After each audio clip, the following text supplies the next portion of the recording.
se falhar tudo mais. Mas tem uma parada que você falou aí sobre sua hipótese, sobre propósito aí, que eu queria entender como funciona na sua mente. Você falou que queria fazer algo que você gosta. Uhum. Mas isso não é uma questão difícil? Tipo, gostar. O que você gosta? O porquê que você gosta de algo? Você teria milhões de coisas que você poderia gostar dentro das suas aptidões. Entendeu? Mas você gosta de algo. De onde vem esse seu gostar?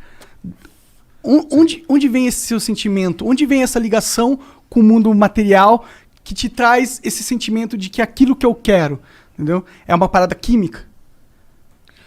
Se você está pensando em termos de causa, se a gente está falando em termos de o que causa isso, a parada química, cerebral, sim, eu entendo que seria uma das respostas. A causa... Mas eu acho que não tem uma resposta só, isso que eu quero dizer. Sim. Por exemplo, eu, cresci num ambiente de livros. Meu pai era médico também, mas adorava livros. O meu avô também médico, mas também adorava livros. E meu pai falava coisas do tipo, quando duas pessoas civilizadas se encontram, elas perguntam uma para a outra, que livro você está lendo? Ou seja, se você quer ser gente, você tem que ler. Então isso é uma causa. Por quê? Porque eu fui exposto, digamos, a esse imperativo de conduta, de que você deve gostar de ler e recebia livros de presente e tal. E eu descobri que gostava, porque eu fui exposto à possibilidade, certo?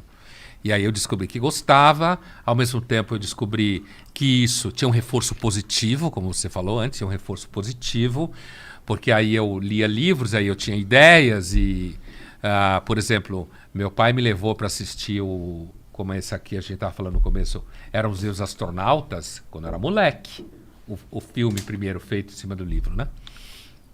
Para poder falar dessas coisas. Então tinha uns papo cabeça. Então eu fui descobrindo, no ambiente onde eu crescia, que eu gostava de papo cabeça, digamos assim, né? Aí depois na escola, tive bons professores, uma excelente escola, que dava liberdade de fala, como se fala hoje para os alunos. Então a gente discutia uma porrada de coisa.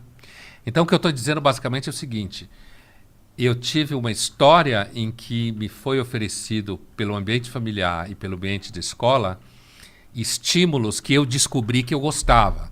Aí quando chegou na hora de prestar vestibular, certo? Aí você tem que tomar uma decisão, qual é a sua profissão, não sei o quê. Eu fiz um teste vocacional, né? Coisa de psicóloga de escola. E aí no final a psicóloga falou que eu tinha vocação para ciências biológicas e para ciências humanas. Ou seja, para os dois. Para ciências. De fato, era o que eu mais gostava. Não gostava de matemática, física. Eu gostava de biologia e gostava de ciências humanas. E ela falou, agora, eu lhe aconselho a fazer medicina. Porque como você vai se dar bem, e depois de medicina você faz o que quer na vida. E sua família é de médicos. Então você já é uma coisa que está acostumada na família. E se você entrar na faculdade de medicina, você entra em qualquer coisa, você consegue fazer qualquer coisa. E eu segui o que a psicóloga falou. Entendeu? E aí, enquanto eu estava na faculdade de medicina, eu fui percebendo com o passar do tempo, que uma vez, eu já contei isso em algumas entrevistas, um professor, na aula de imunologia, acho que eu estava no 2º ano da faculdade, ou 3º, alguma coisa assim, eu fiz uma pergunta e a pergunta era a seguinte, a gente estava estudando um caso hipotético de pacientes com doença autoimune, ação dos linfócitos T, não sei o quê. Porra, bem simples o negócio. A imunologia é sempre complicada e meio meteorologia, assim, não sabe direito como funciona. Até hoje. Caralho. Tem anticorpo, não tem anticorpo, toma vacina, não sei o quê. É muito difícil. E aí eu fiz a seguinte pergunta. Como um paciente terminal se sente diante do fato que está indo em direção ao nada? Caralho, isso é uma pergunta de filosofia, Então, porra. o professor olhou para mim como quem olha para um moleque bobo e falou assim, isso é uma pergunta... Ele falou assim, o senhor está na aula errada. O senhor devia estar na aula de filosofia. Hoje, a psicóloga teria ido falar, minha psicóloga, minha mãe teria ido brigar com o professor, falar que ele não respeitou minha autoestima, teria dado essa palhaçada que tem hoje nas escolas, né? Mas assim, mesmo em universidade. Ele tinha razão, só que o que aconteceu, eu comecei a estudar psicanálise, porque eu fui percebendo que eu de fato fazia pergunta no lugar errado. E esse professor foi fundamental. Ele deu uma patada assim, eu recebi algumas patadas de professor na formação que foram muito importantes. Patadas no sentido de resposta direta. Sim. O que hoje você não pode fazer. Porque se você O que é uma merda, você ofende. Você está ofendendo e não pode, não sei o que. Você podia estar salvando aquele moleque com a resposta seca. Ele, na verdade, me salvou É. alguns anos depois. Mas ele me jogou num processo... Eu escutei a resposta dele. Achei que ele tinha razão de alguma forma. Né? E aí eu fui para a psicanálise e a psicanálise me levou para a Que filosofia. foda, isso é muito Foi foda. assim que aconteceu. Tu Sim, falou que, mas- que faz análise ainda? Ainda. É? Essa eu não tirei férias. Da yoga eu tirei. Faz uma análise do Igor aí. Não, porra, ele faz, as pessoas analisam ele, não é? Ele... Aham. O cara não dorme nunca. O dia que ele parar na mão de um analista, vai ter que fazer sessão todo dia. É diferente isso de um psicólogo? Não. Um analista, ele pode ser psicólogo, normalmente é psicólogo ou médico de formação. Mas, desde a introdução, muito da formação lacaniana, do Jacques Lacan, psicanalista francês e tal, você tem hoje gente que faz outras faculdades e acaba atendendo como analista. Então, sei lá, você pode ter feito filosofia, como tem gente que fez, e atende como analista. Você pode ter gente que fez o curso X. Porque a formação em psicanálise, claro que na faculdade de psicologia você estuda várias linhas. Na faculdade de medicina você tem aula de psicologia médica, psiquiatria. Meu professor de psicologia médica era junguiano, então a gente estudou aquele semestre Jung, certo?